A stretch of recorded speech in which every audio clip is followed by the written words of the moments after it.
Last time we ended on Satan's special instructions.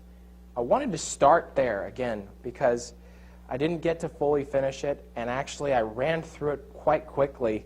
So I just wanted to take the time, even if it takes up to 15 minutes, to go through these things because we've seen these things happen.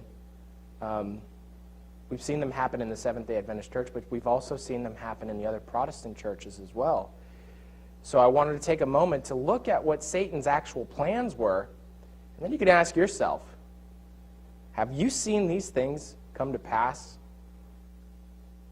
in the times we're living in now? And for a very long time, in fact, that these things have happened?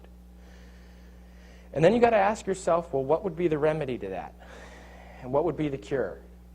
What would be the answer? So let's look into that. From Testimonies to Ministers and Gospel Workers, page 472. This is also taken from the original Great Controversy, which this section is taken out, and rightly so. This section is rightly so taken out of the 1911 version because people they use it for evangelism. So people who don't trust Ellen White as a prophet are not going to trust her in her discussion on what Satan's plans are, obviously, right? So this is a point of contention which was removed, and rightly so. However, it is still the spirit of prophecy, so it is still good for those who understand the testimonies and the scriptures. So let's take a look. It says, as the people of God approach the perils of the last days, Satan holds earnest consultation with his angels as to the most successful plan of overthrowing their faith. He sees that the popular churches are already lulled to sleep by his deceptive power. By pleasing sophistry and lying wonders, he can continue to hold them under his control. Therefore, he directs his angels to lay their snares, especially for those who are looking for the second advent of Christ and endeavoring to keep all the commandments of God. Did you hear that? He directs his angels to lay their snares, especially for those who are looking for the second advent of Christ and who are trying to keep his commandments. So, in your own life, if you feel that you're one of these people who are looking for the second advent of Christ and that you are trying to keep God's law, not in your own strength, but in the strength of the Holy Spirit combined with human effort, if you don't have any trials or tribulations in your life, because right here we're learning that you are especially targeted. If you are not experiencing trials and tribulations in your life, it's because you're not a threat, or you've been taken care of already. Could be a wake-up call, just to hear that right now. So, keep in mind, if you are really, truly, earnestly trying to keep the commandments of God, and you are also trying to fulfill all the doctrinal belief systems that we have, but especially keeping the commandments of God, the Sabbath, as we know who Rome is the one who took away, and looking for the second advent of Christ, you will be especially targeted. You will have the special forces of Satan's kingdom after you. You will have the Green Berets and the Navy SEALs coming for you. The rest of the people, not so much. They don't need it because they're not as much of a threat. And remember when we talked about threats and target acquisition and things like that, this totally goes along with that. So, as we move on, says the great deceiver. So now we're going to get into what Satan actually says. Here's him speaking. We must watch those who are calling the attention of people to the Sabbath of Jehovah. They will lead many to see the claims of the law of God, and the same light which reveals the true Sabbath reveals also the ministration of Christ in the heavenly sanctuary, and shows that the last work for man's salvation is now going forward. So, that's the problem. Now here's his solution. Hold the minds of the people in darkness till that work is ended, and we shall secure the world and the church also. So what's his plan? Those who know the truth Tell them, no, you could just sin a little bit longer. You don't have to take care of this now. You don't have to work as hard as you can with all your might to keep the commandments of God right now.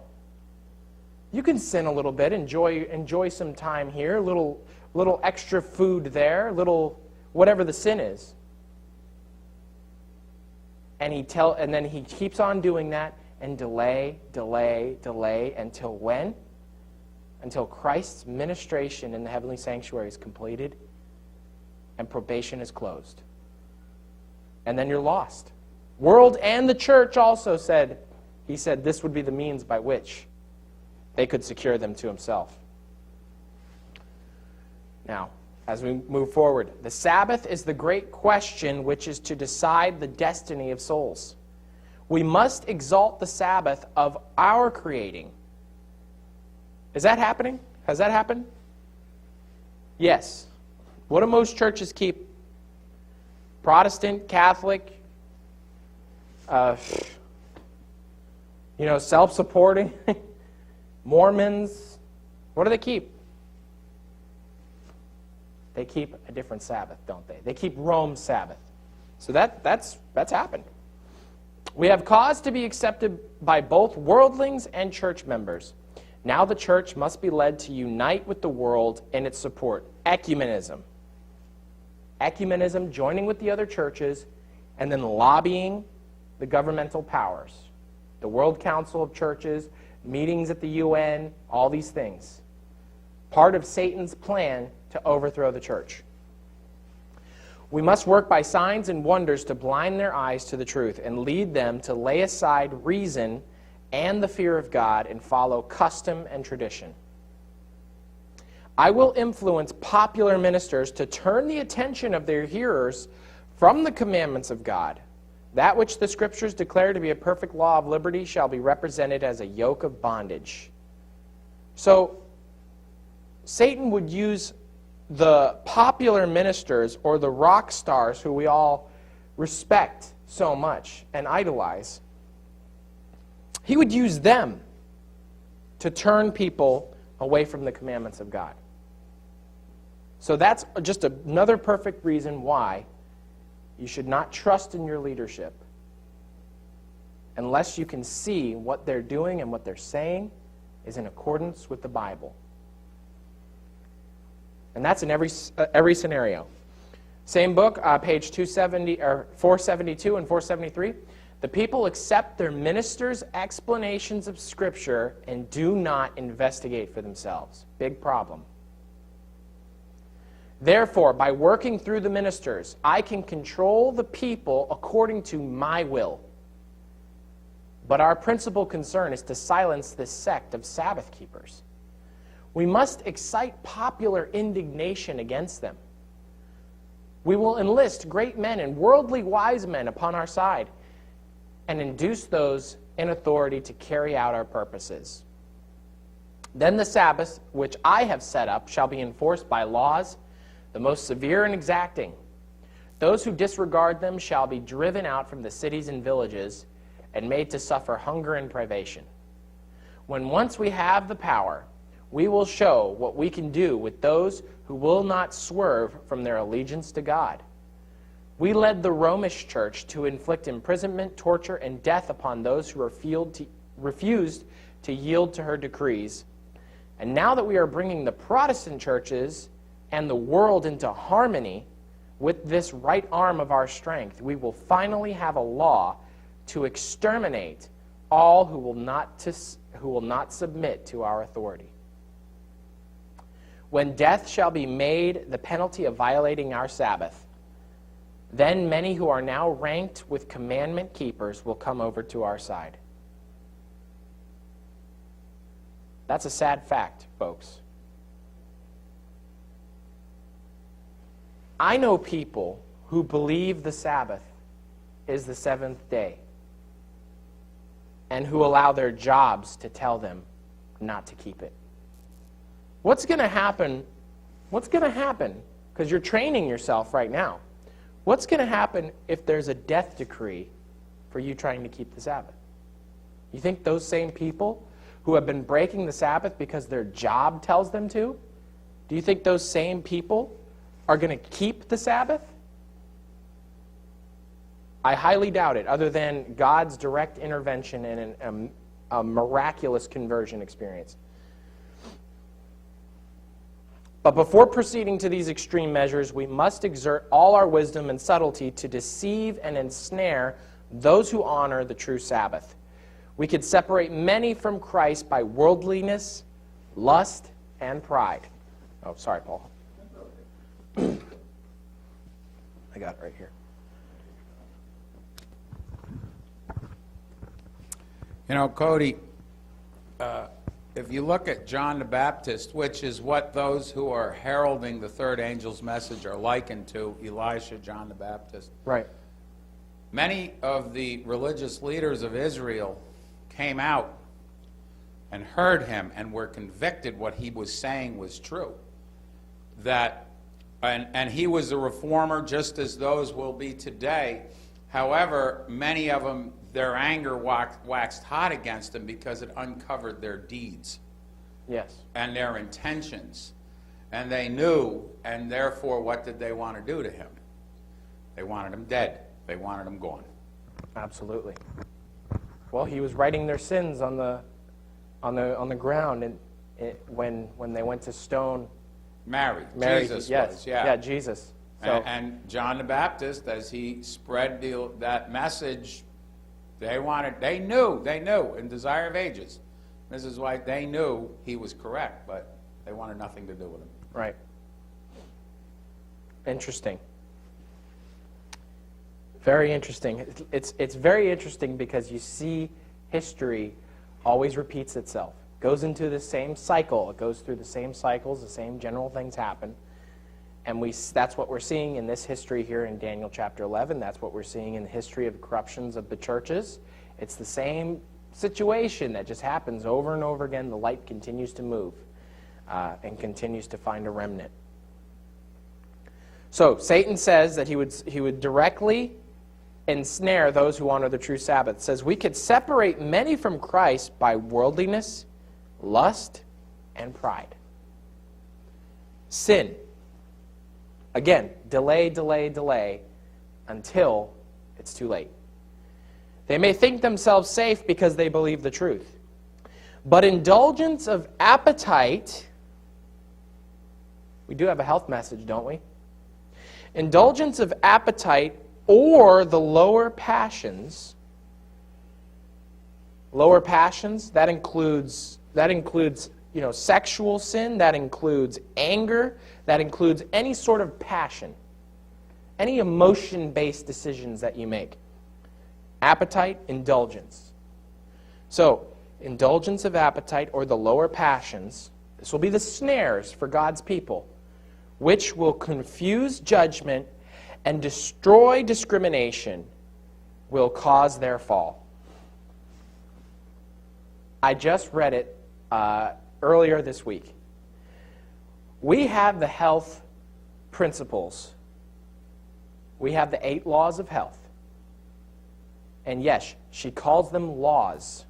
She says laws, health laws, natural laws, all the time. Does she say, she says these are the 8 remedies? I know people will say, Mrs. White never said the 8. She never said the phrase, the 8 laws of health. But she gave you the principles. She gave you the natural remedies. And then she goes over and says, don't break health law all the time. So why can't we, what's the problem? But we have health principles not because they help us to live longer or to overcome cancer or diabetes or something like that. That's a secondary reason, of course. We don't want to destroy our body temples. However, much, much higher and more important is the spiritual dynamic of this, which is by indulgence in poor health principles and lower passions, violations of health law, they'll confuse judgment and destroy discrimination. That's why we keep the 8 laws of health. Because we are living in the most deceptive times of Earth's history. perhaps since the days of Noah. Jesus said it would be like the days of Noah.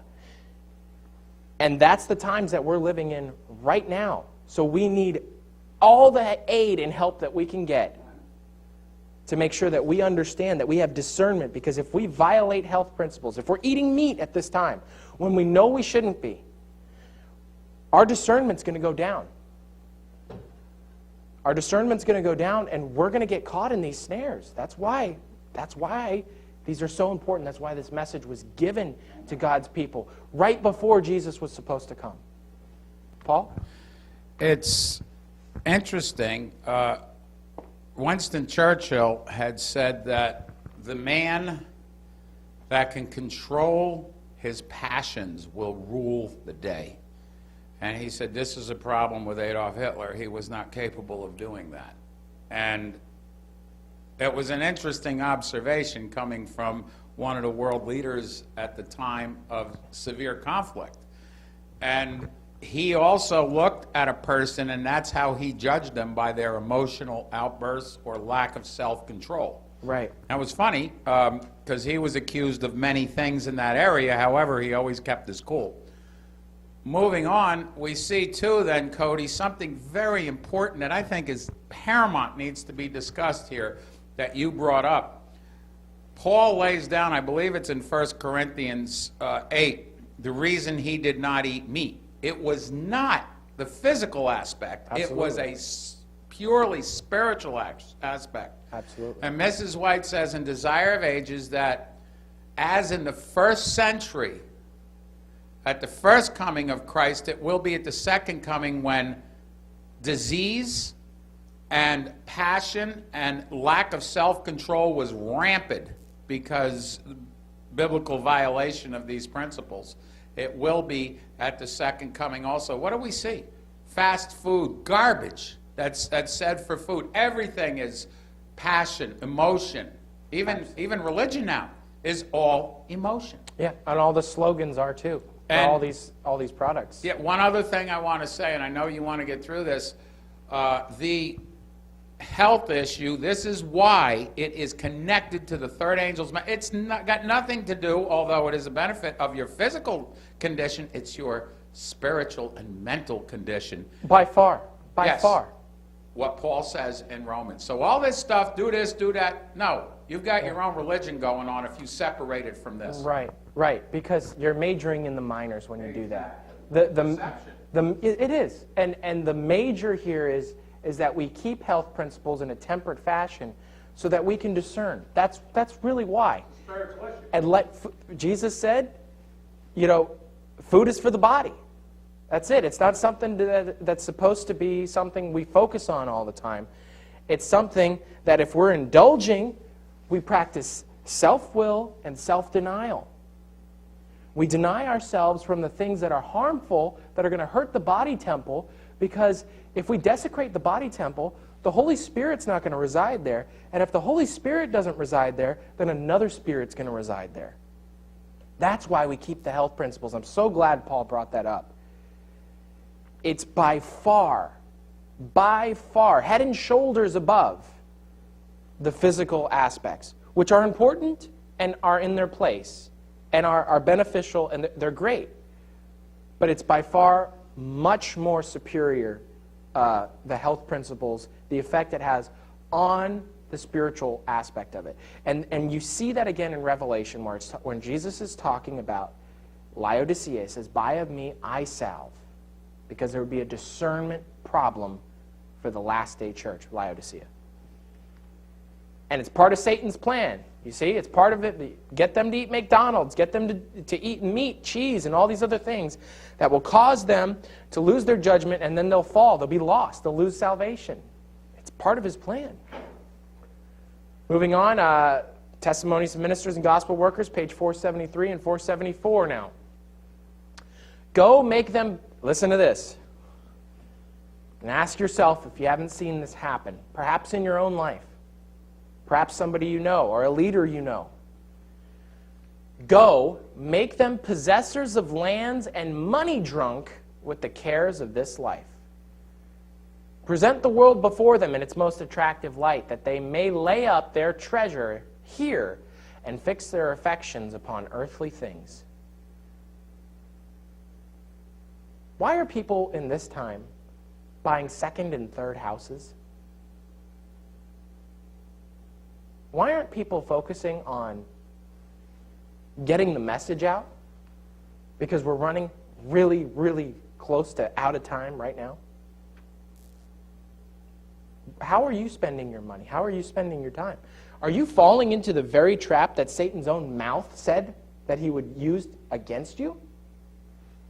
Make them possessors of lands and money drunk with the cares of this life.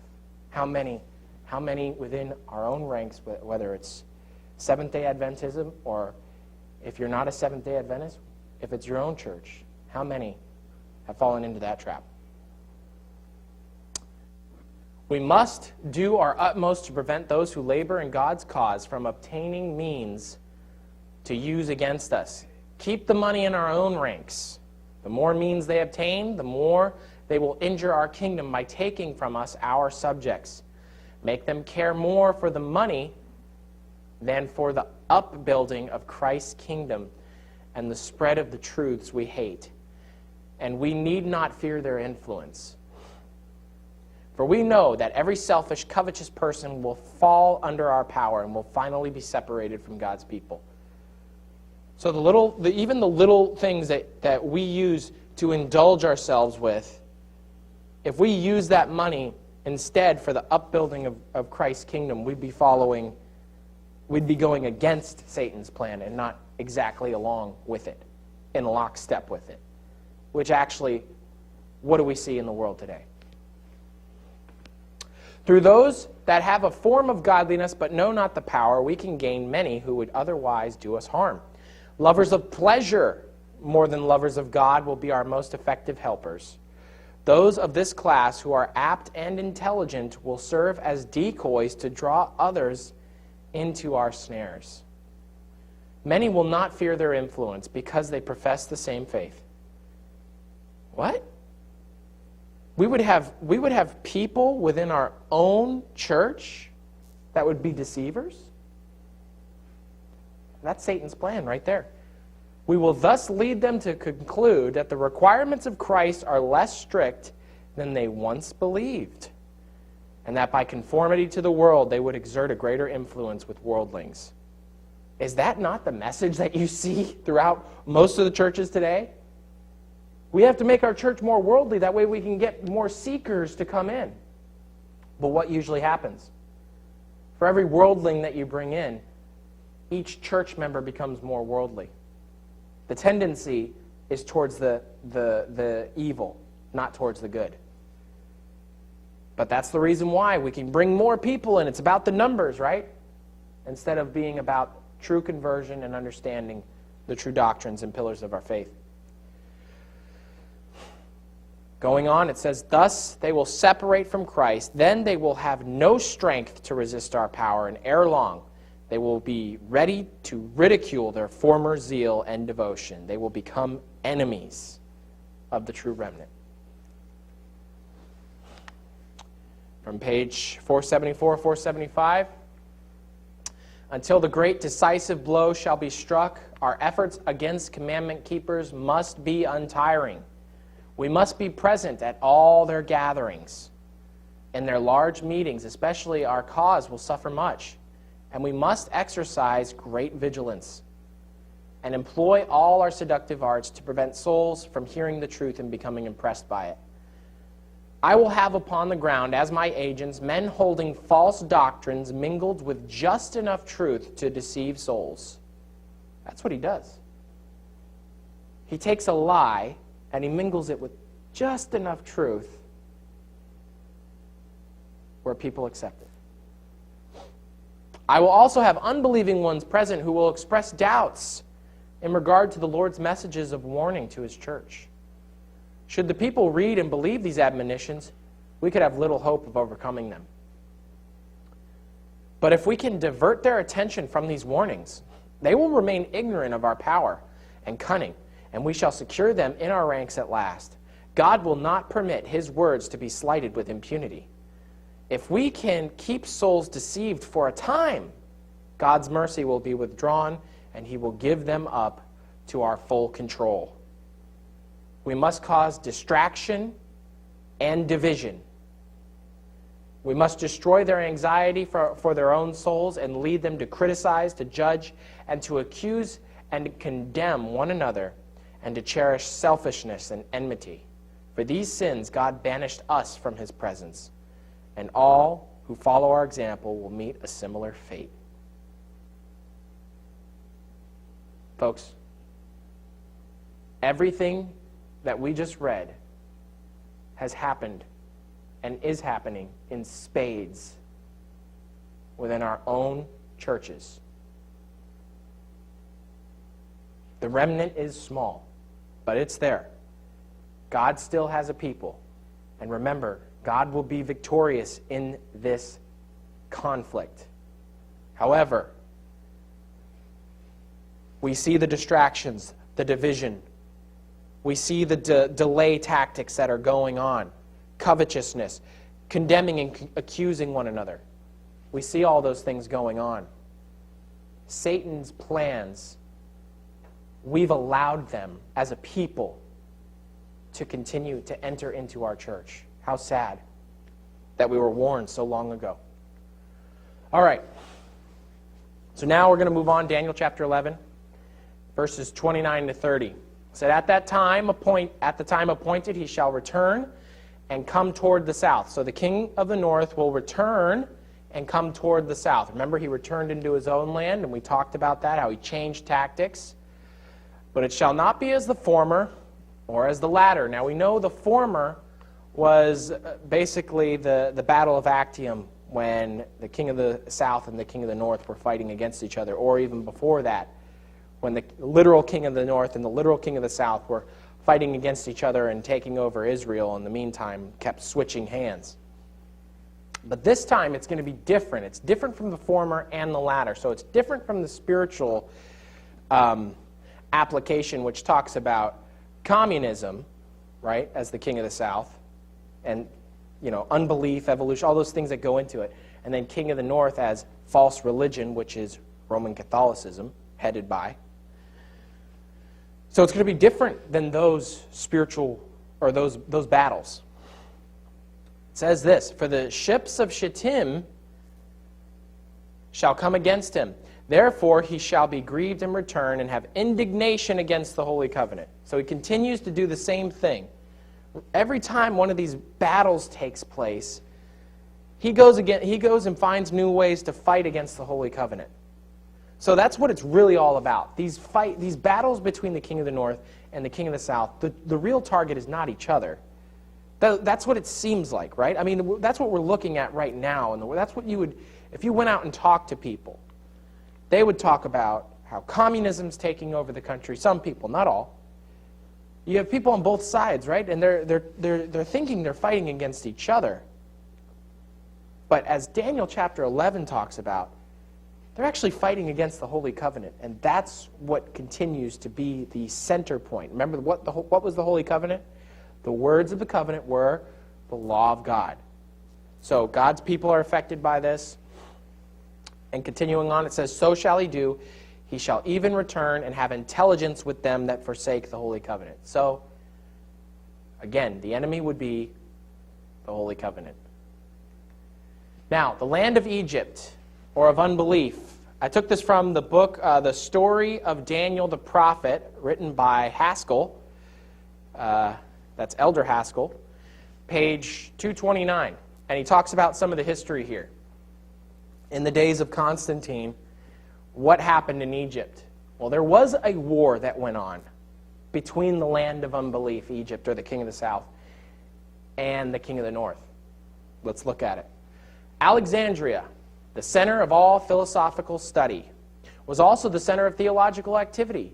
Here is where the Greek influence was most forcibly felt. Athanasius, the leader of one faction, was archdeacon and afterward bishop of Alexandria. And his opponent, Arius, remember we read about that, we looked at this back in Daniel chapter 7, so there's some overlap here. His opponent, Arius, was presbyter in the same city. And this led to division in doctrine, what we've talked about before called the Arian heresy, where the belief that Jesus Christ was actually begotten Son of God, or a human at one point. Christian and pagan schools stood side by side.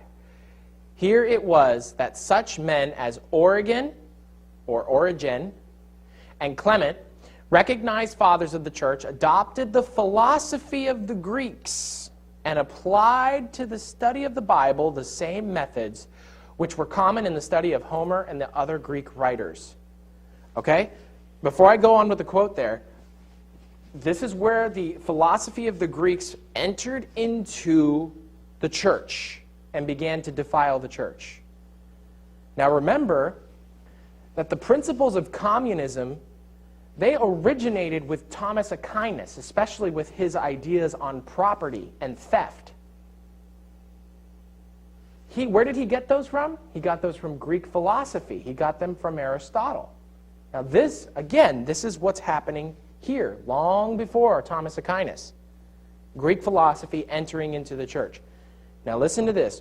One of the hallmarks of the King of the South, or the land of unbelief, is their criticisms against the Bible, right? They have evolution, they have higher criticisms, they have all different kinds of attack weapons that they use against Christianity. Again, they appear to be fighting against each other, but they're actually fighting, both of them, together against God's people and against His law. Now, keep all that in mind as we continue. Higher criticism had its birth in Alexandria. It was the result of a mingling of the truths taught by Christ and the false philosophy of the Greeks, Aristotle, Plato, Socrates. It was an attempt to interpret divine writings by human intellect, a revival of the philosophy of Plato. These teachers, by introducing Greek philosophy into the schools, which were nominally Christian, opened the avenue for the theological controversies which shook the Roman world and finally established the mystery of iniquity. In other words, the progressive Christian movement. See the same thing going on today, don't we? See the conservative Christians and the progressive Christian. King of the South, King of the North. Same battle. Now, the spiritual war in Egypt.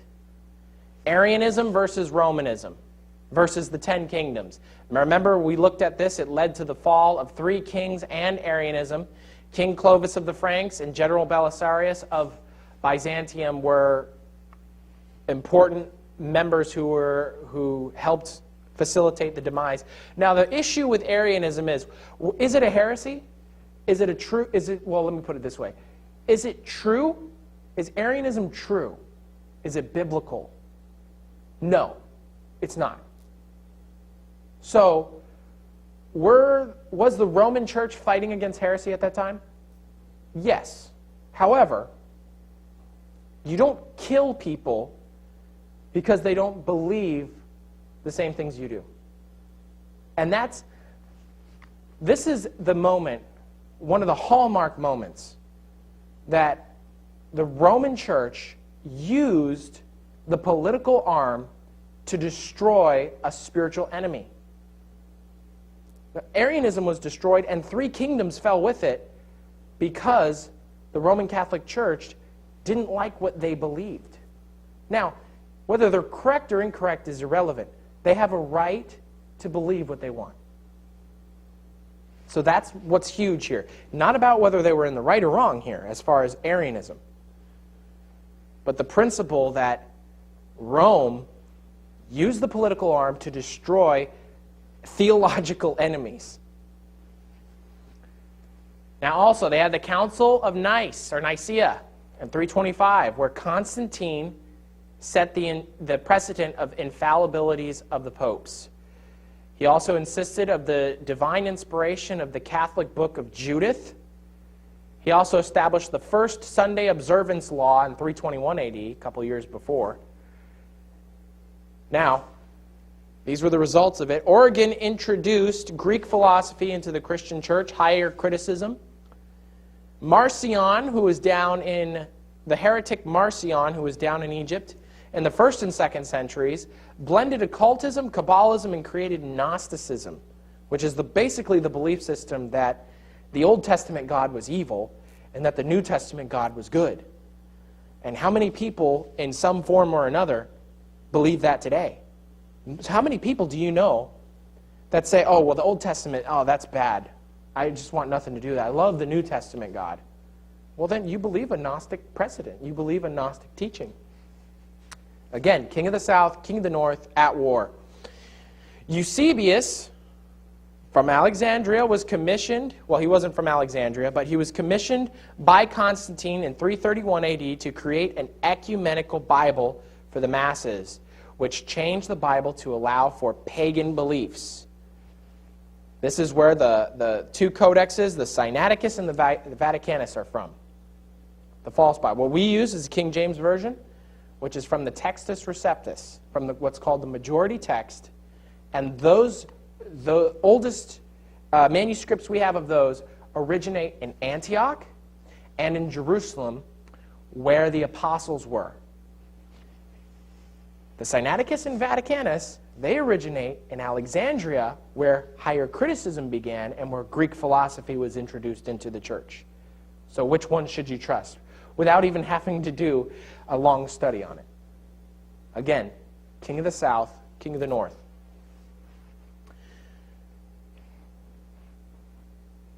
And then we see the creeping compromise into the church.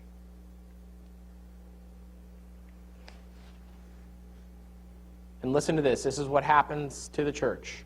Little by little, from Great Controversy, page 50. Little by little, at first in stealth and silence, and then more openly as it increased in strength and gained control of the minds of men, the mystery of iniquity carried forth its deceptive and blasphemous work. Almost imperceptibly, the customs of heathenism found their way into the Christian church. The spirit of compromise and conformity was restrained for a time by fierce persecutions which the church endured under paganism. But as persecution ceased and Christianity entered the courts and palaces of kings, she laid aside the humble simplicity of Christ and his apostles for the pomp and pride of pagan priests and rulers. And in place of the requirements of God, she substituted human theories and traditions. The nominal conversion of Constantine in the early part of the 4th century caused great rejoicing. The world, cloaked with a form of righteousness, walked into the church. Now the work of corruption rapidly progressed. Paganism, while appearing to be vanquished, became the conqueror. Her spirit controlled the church. Her doctrine, ceremonies, and superstitions were incorporated into the faith and worship of the professed followers of Christ. That's what happened. You see? Do you see what happens each time the king of the north and the king of the south do battle against each other? What happens? The people of God suffer, right? Just like back when Ptolemy dynasty and the Seleucid kingdom were fighting against each other. It was always God's people who were corrupted by it. Paul? On a side note, what you just spoken about is evident in Christmas and Easter. Absolutely. These were pure 100% pagan celebrations.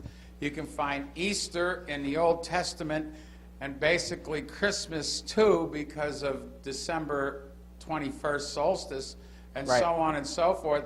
But these were brought in as major points of worship, to the point where you have so-called Christians today who believe if they go to church on Easter and Christmas, give a lot of money, they're going to heaven. Yeah, so, and there's people that do that just those 2 days out of the year. Exactly. And these festivals, feasts, pagan rituals were used to help to change the Sabbath from Saturday to Sunday, Easter especially. Right. So Adventists that are getting ready to keep Christmas, you better reconsider what you're doing. Yes, and the churches are involved in this stuff. They have these festivals now at the churches. That's a perfect example. That's a perfect example of paganism walking straight into the church, clothing itself under a cloak of righteousness. Again, every time the king of the north and the king of the south. So this was a different battle, folks. This wasn't a physical battle that took place. This was a spiritual battle. But it wasn't a spiritual battle in the way communism fights against false religion or Roman Catholicism, which is what we see later on in Daniel chapter 11. What we see here is the principles of unbelief forming their way and amalgamating with false religion to create really a devolved version of Christianity, which was accepted by the masses. And this caused a huge problem, which wasn't overcome except for by a few remnant peoples, the Albigenses, the Huguenots, the Waldenses, and there were others who were the bulwark against this stuff. However, by and large, the majority accepted these precepts, and it wasn't until the Reformation that the truth of God began to be understood again and upheld above traditions, which is what entered into the church at this time. So, at this time, around the time of Constantine, you have Arianism fighting against the church. You have Romanism fighting against the church, right? There are two belief systems. That's your king of the north, king of the south going on. You have higher criticism entered into the church, or doubting the scriptures, Greek philosophy. You know, the doctrine of the immortal soul and stuff like that, that's what comes from Greek philosophy. It's not actually found in the scriptures. Sunday observance, given to you right by Constantine himself. Church and state union and paganism, in all of its forms. All these war elements were fighting against that early church, and many of them found their ways into it. Now, it says the ships of Shittim shall come against him. Now, what does that mean? That's a symbol. Ships of Shittim. What does that mean? Well, if you look at Numbers chapter 24, verse 21 through 24, it says this: "And he looked up on the Kenites, and took up his parable, and said, Strong is thy dwelling place, and thou puttest thy nest in a rock. Nevertheless, the Kenites shall be wasted, until Ashur shall carry thee away captive. And he took up his parable and said, Alas, who shall live when God doeth this? The ships shall come from the coast of Shittim, and shall afflict Ashur, and shall afflict Eber, and he also shall perish forever." Now, Ashur is a reference to Assyria. Now, the ships of Shittim. Now, this is a parable, or this is a prophecy. This is actually given by Balaam, who God forced to give this prophecy, pretty much against his will. He said he'll only speak what the Lord gave him, but this is what the Lord told him to say. Now, what's interesting here is Assyria. Who was Assyria toppled by or overthrown by? They were actually overthrown by Babylon. Okay, Babylon overthrew Assyria. Now, that's pretty far inward from the coast, so we know that ships didn't actually land there. And the army, if you look at the map, the army marched from Babylon to Assyria. So there's no ocean, there's no ships involved. So what are the ships of Shittim? It's God's judgment, or foreign invaders that take over and destroy, break the power of this power, which in this case was Assyria. So that's what the ships of Shittim mean. So the ships of Shittim would come against pagan Rome, and then it would come against papal Rome again. So what does that mean? Very interesting, isn't it? Pagan Rome was broken down by many enemies. The Visigoths defeated Emperor Valens in 376 AD. So the Germanic tribes, when they began to come in, keep that in mind, the Germanic tribes. The Celts sacked Rome in 387 AD. Alaric of the Visigoths sacked and plundered Rome in 410 AD. Attila the Hun destroyed and sacked Roman settlements in Italy from 441 to 450 AD, conquered Milan and Aquila and in 453 AD, and retreated from Rome after Pope Leo, who's called the Great, offered him a large sum of money in exchange for peace. Also, the Vandals took North Africa and Carthage, Roman provinces, from 425 to 429. They became a powerful naval empire. King Gaiseric sacked Rome in 455 AD and spent 2 weeks stripping it of all its wealth. The Haruli king Odoacer, took control of Rome and reigned as conqueror starting 476. And the Haruli remained in charge of Rome until 538 AD, the beginning of the prophecy, that the efforts of King Clovis of the Franks, it wasn't Clovis specifically in this battle, and General Belisarius took back Rome and reinstated the Roman pontiff as the power in Rome. 538. That's why that date begins there. So their power, pagan Rome's power, was broken by the Germanic tribes. Now, papal Rome, how was their power broken? Papal Rome's power was broken, folks. Their strength over the minds of the people was broken and finally taken the time of what they call the time of the end in the Bible in 1798 when General Berthier marched into Rome and put the Pope in exile where he died. Now, General Berthier was from where? France.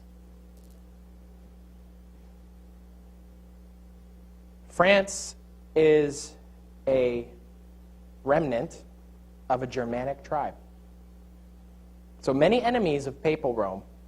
Now, if you go back, if you look, the Germanic sons and daughters, the posterity, an English scholar named John Wycliffe from Great Britain was called the Morning Star of the Reformation. A German monk from Germany named Martin Luther gave power to the Reformation. A Bohemian priest named Jan Hus died as a martyr for the truth of God. William Tyndale gave the Bible to the people in their common language. Martin Luther did that also. Ulrich Zwingli. The Germanic tribes came back again, folks, in the spiritual sense. And they broke the power of Rome again in the Reformation. So again, once again, folks, we see the history of pagan and papal Rome and nobody else, not Islam, not Antiochus IV or Caesar Nero. We see it perfectly portrayed, the literal and the spiritual, happening in pagan and papal Rome over and over again. Now, what did pagan and papal Rome do? Remember from Daniel chapter 11, verse 30, it says, he will have indignation against the holy covenant, so shall he do. He shall even return and have intelligence with them that forsake the holy covenant. So what did the papacy actually do, or what did Rome do when they began to have their power broken by the Germanic tribes? They joined forces with political heathens in order to retain power. They did the same thing during the Reformation. The Inquisition, Spanish Inquisition started specifically, but there was inquisitions before that. But their enemies, they always use the political powers, the worldly powers, and not even believers many times. In the instance of the literal history, we see Rome side with King Clovis. King Clovis was a Frankish king. He took back much of the territory that was lost by the Roman Empire, and he worked directly with Rome, and he protected Rome. And he fought against their enemies, and he strengthened Rome. This is from Historian's History of the World, Volume 7, page 471 and 477.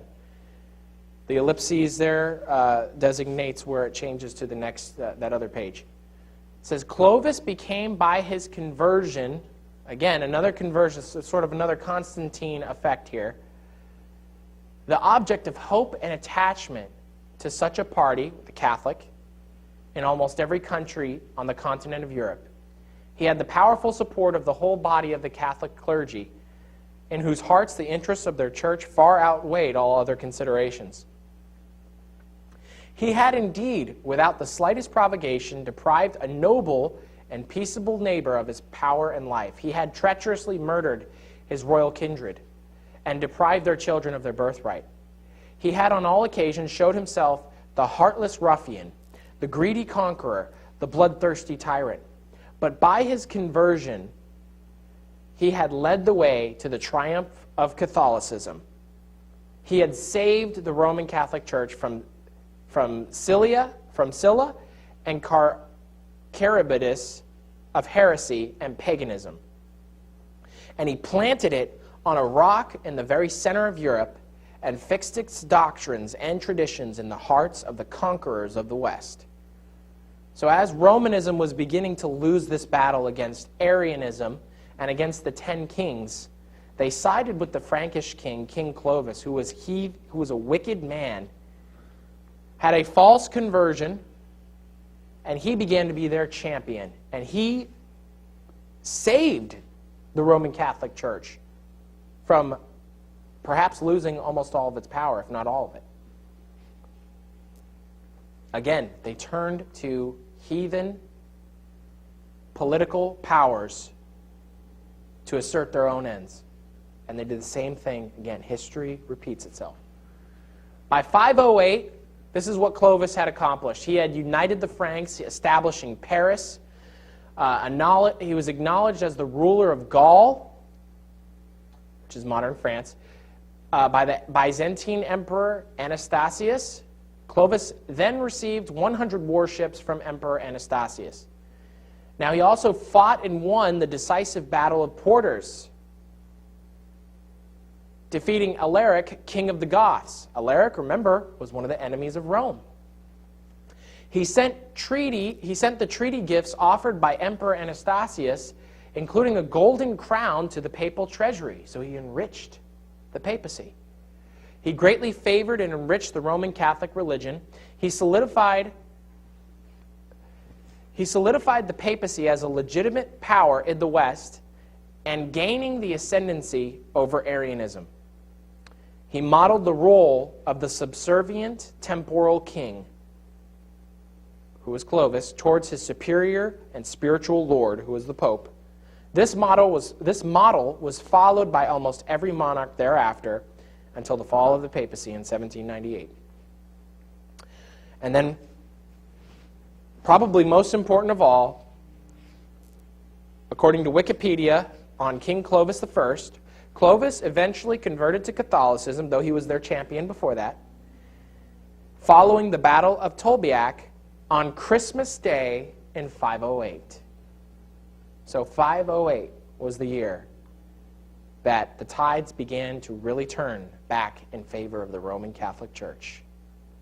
And we see the same thing happened again in history. The same powers that literally broke pagan Rome, spiritually broke papal Rome later on. And what did she do? She sided with the political powers. And she created more enemies for God's people and had counsel with them that forsake the Holy Covenant. You could see this with papal Rome, especially with the creation of the order of the Jesuits, having counsel with them who forsake the Holy Covenant.